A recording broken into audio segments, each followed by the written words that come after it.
오늘도 하나님의 기적 같은 역사가 여러분 인생에 펼쳐져서 하나님의 은혜로 말미암아서 생동감 있게 사는 여러분 되시기를 주님을 축복합니다. 아멘.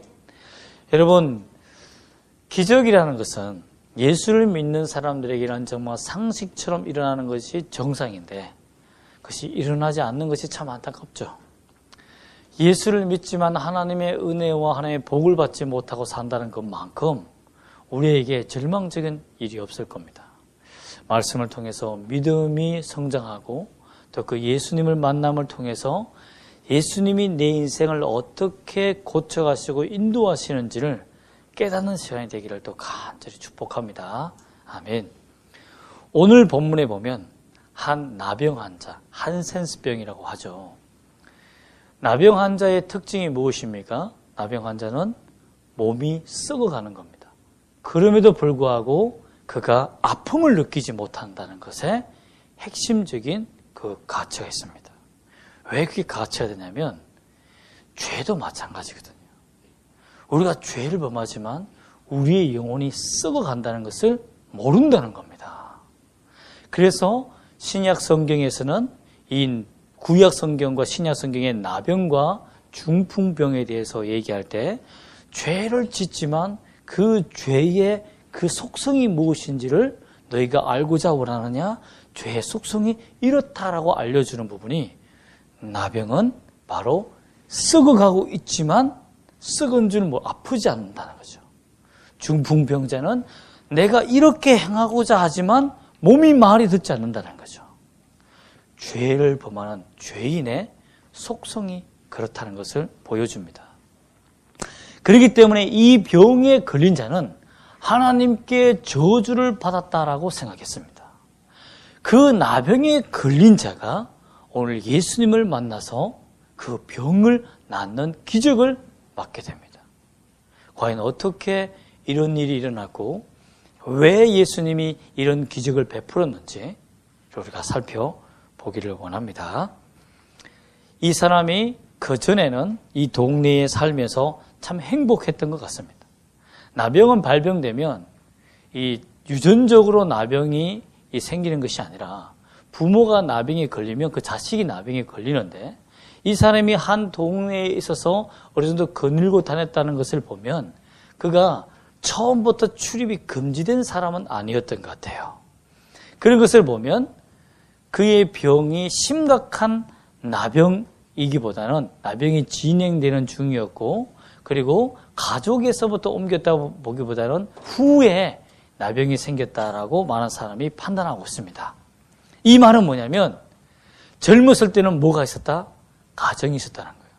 그리고 직장도 있었고 친구도 있었다는 겁니다. 참 행복한 인생을 누리며 살았다는 거예요.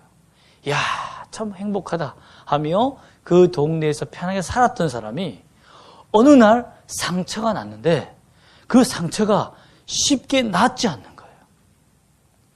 어떤 약을 써보고 어떤 의원을 만나보고 아무리 노력해도 이 병세가 점점 증가되고 심각해지지 병이 낫지 않는 거죠.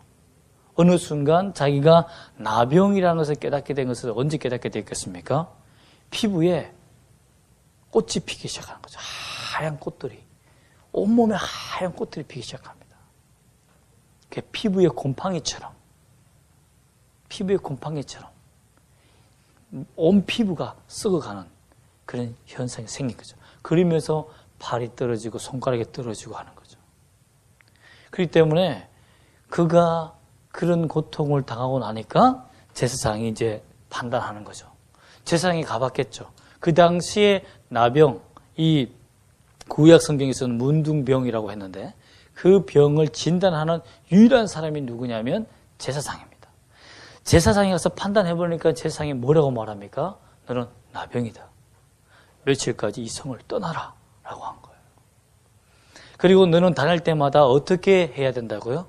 이 나병에 걸린 사람, 부정한 사람은 길거리를 다닐 때 어떻게 말하는지 아십니까? 부정하다! 부정하다!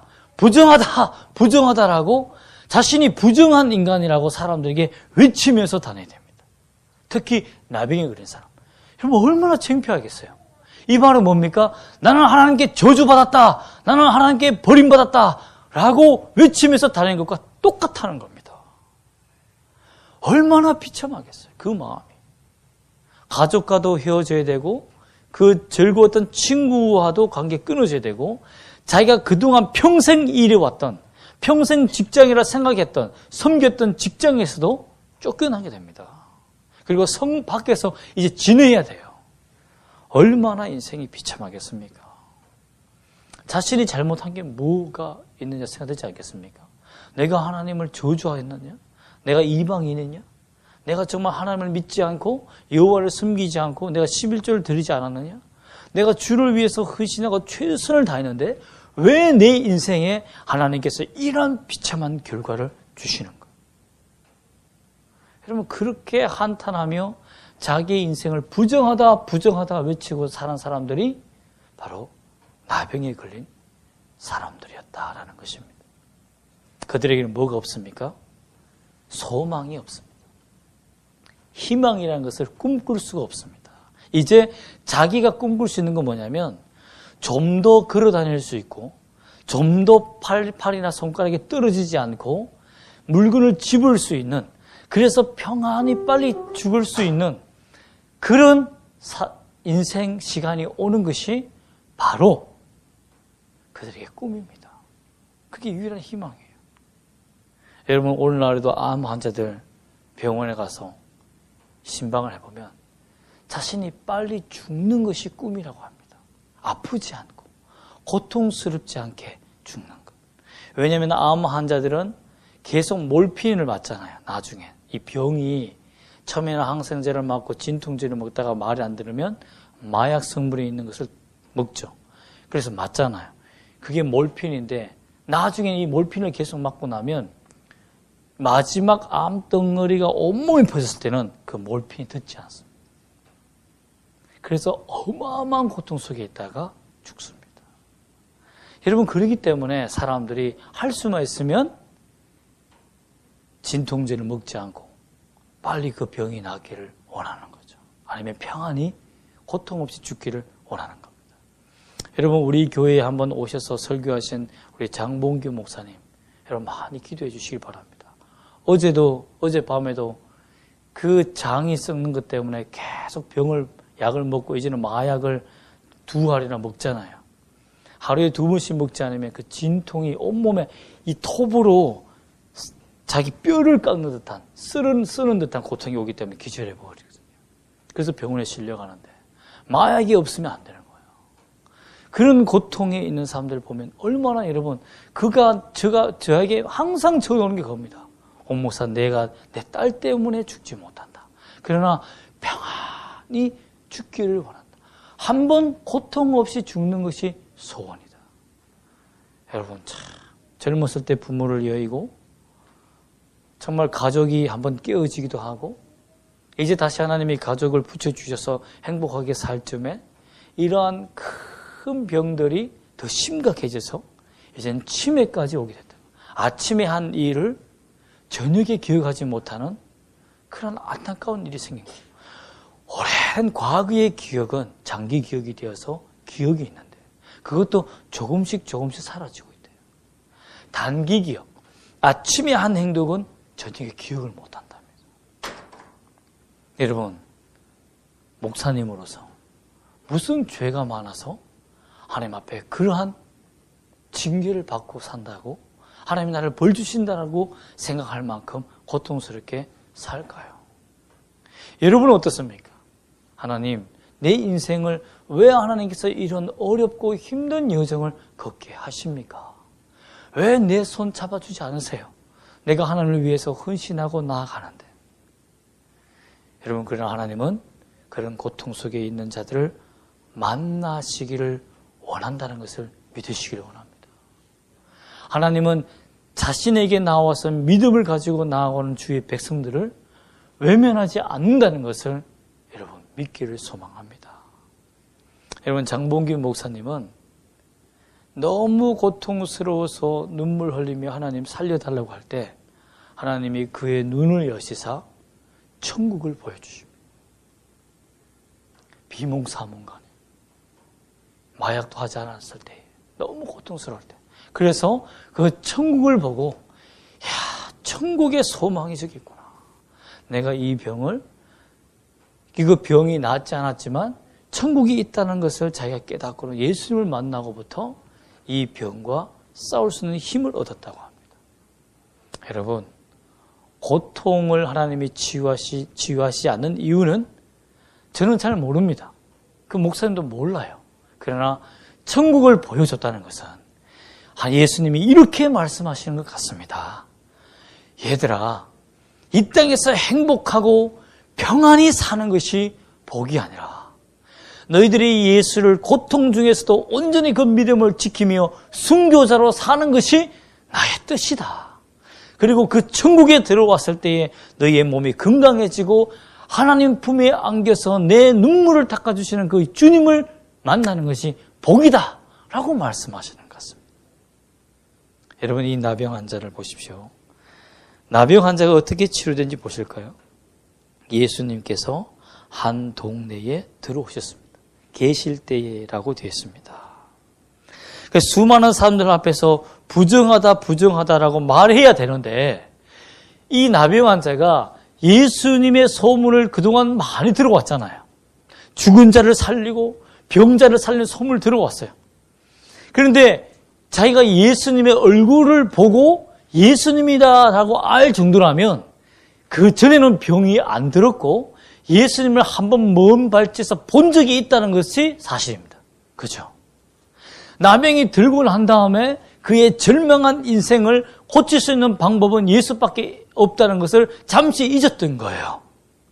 그런데 그 절망의 동네에 예수님이 찾아오신 것입니다. 예수님을 보고 나니까 내가 부정하다라고 말해야 되는데 그걸 말하지 않아요.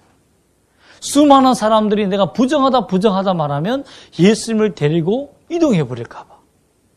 예수님을 만져서 예수님을 부정한 사람으로 만들까 봐. 또 부정하다 이러면 예수님도 부정한 사람이니까 피할 수도 있잖아요. 그럴까 봐. 부정하다 소리치지 않고 율법을 깨트리고 주님 앞에 나옵니다. 참 안타깝죠. 살기 위해서 구약시대에 어떻게 말하면 죄를 범한 거죠. 그렇게 와서 예수님 앞에 보고 엎드려 기도합니다. 구하여 이르되 주여 원하시면 당신이 원하시면 나를 깨끗하게 하실 수 있나이다 라고 간절히 기도하며 주님 앞에 엎드려져 있다는 겁니다. 이 말은 뭡니까? 내 병이 나병인데 하나님, 내가 부정하다 소리쳐서 예수님이 떠나실 수도 있지만 주님은 그런 분이 아니지 않습니까? 주님은 병들고 고통스럽고 하나님께 저주받은 자를 정결케 하며 치료하시는 하나님이 아니십니까? 그것을 기뻐하시는 분 아닙니까? 과거에 죽은 청년, 나인성에서 죽은 청년을 시체도 만져가면서 치료하신 분이 아닙니까?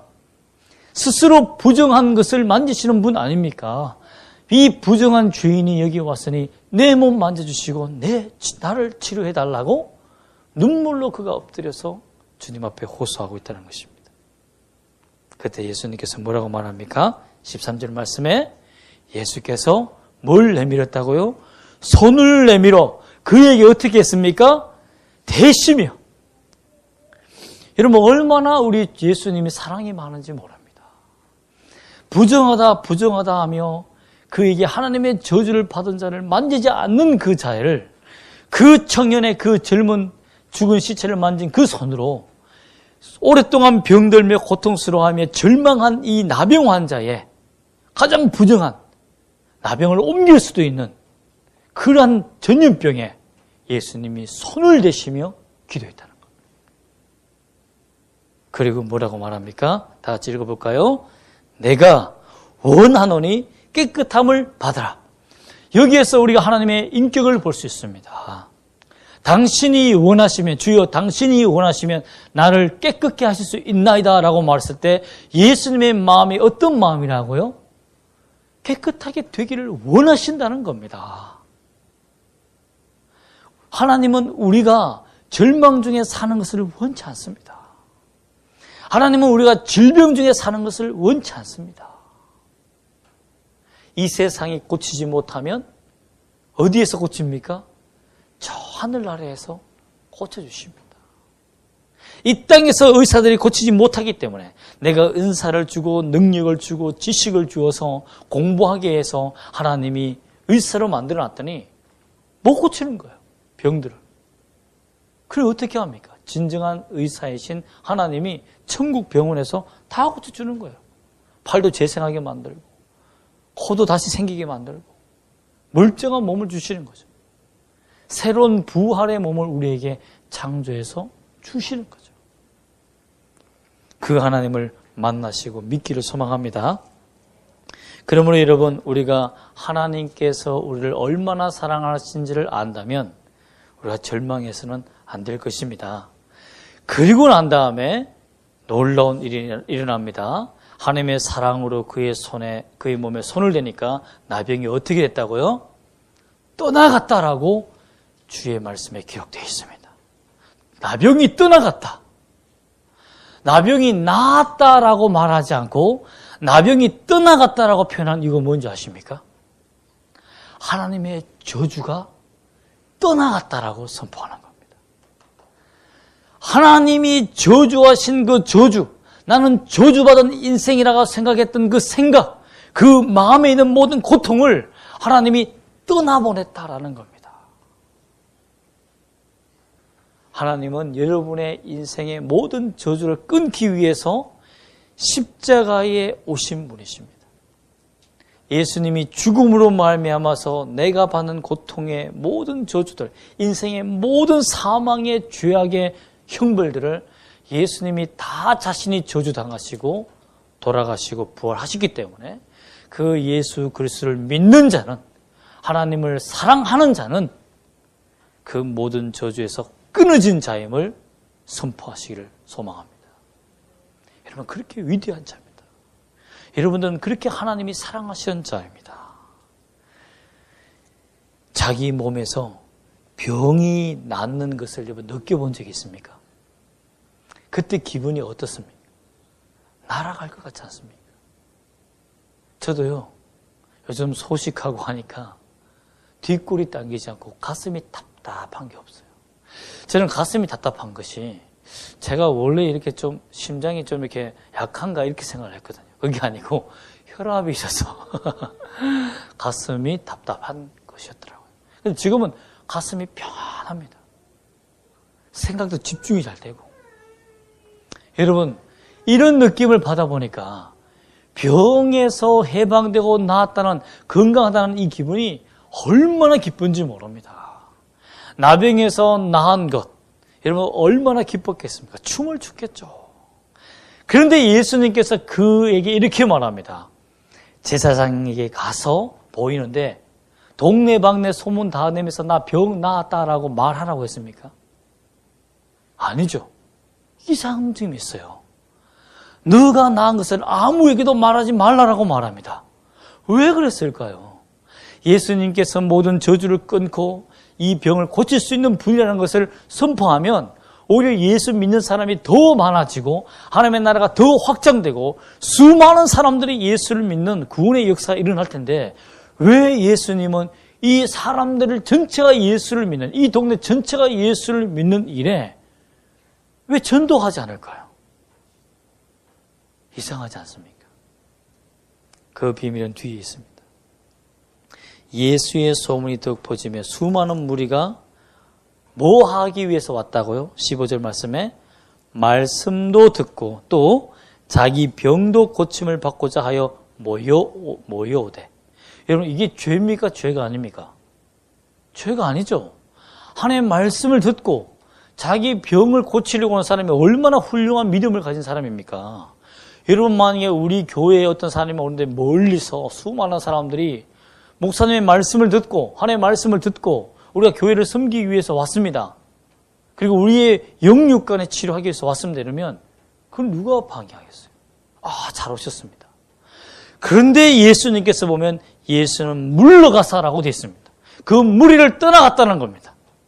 즉 여기에서 먼저 우리가 알 수 있는 것은 뭐냐면 예수님께서 그 한 동네에 머물러 계신 것은 누구만을 위해서 기다렸다는 겁니까? 나병 환자만을 위해서 기다렸다는 거예요.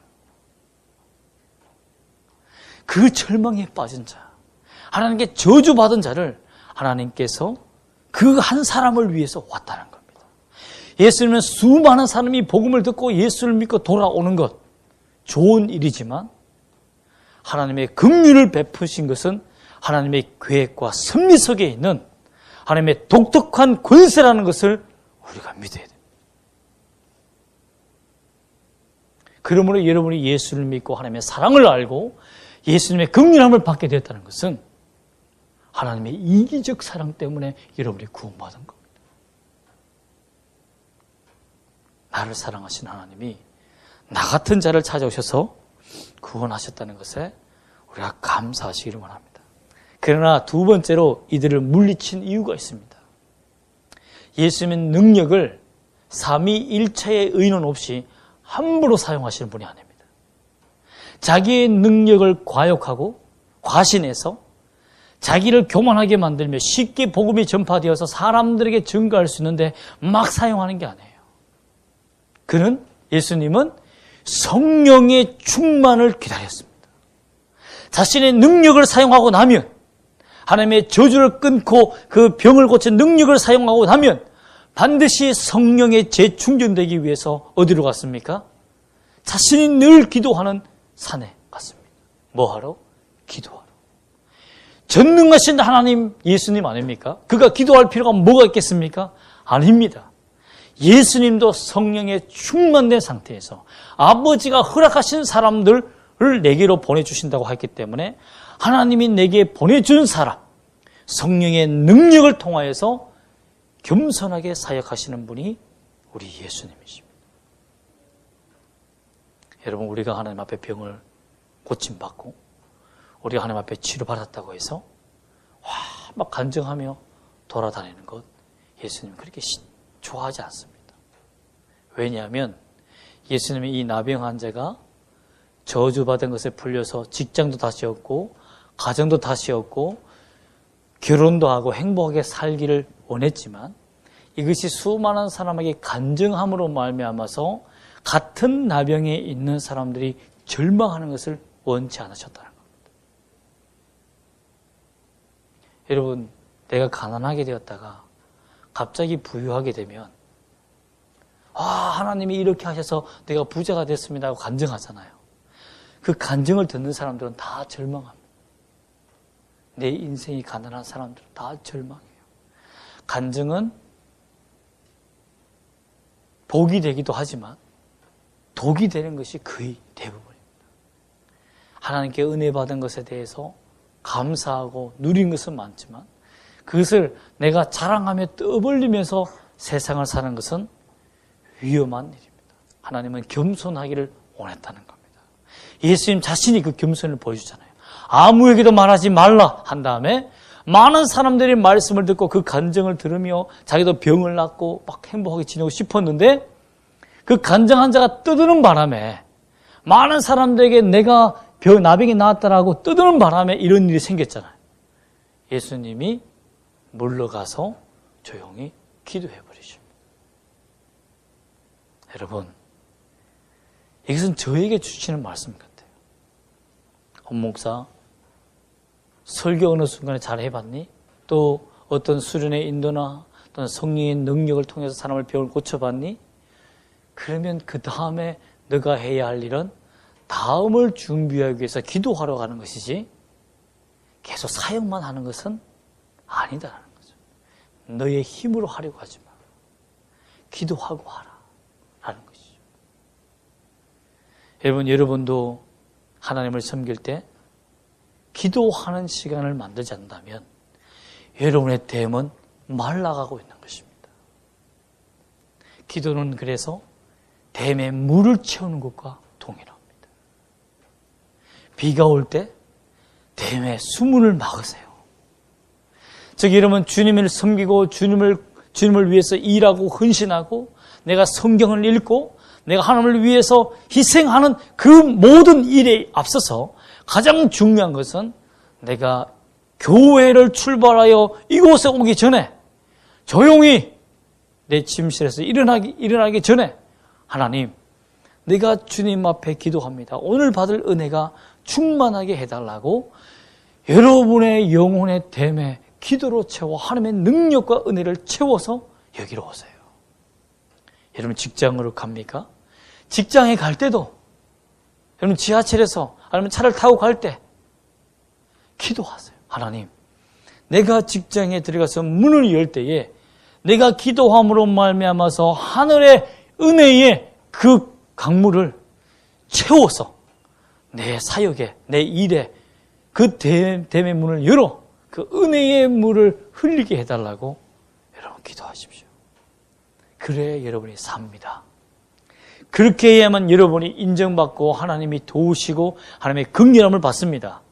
내가 배웠다고, 내가 할 수 있다고 일을 하거나 내가 자칫 기도하지 않고 하는 모든 일에는 하나님의 영광이 드러나지 않습니다.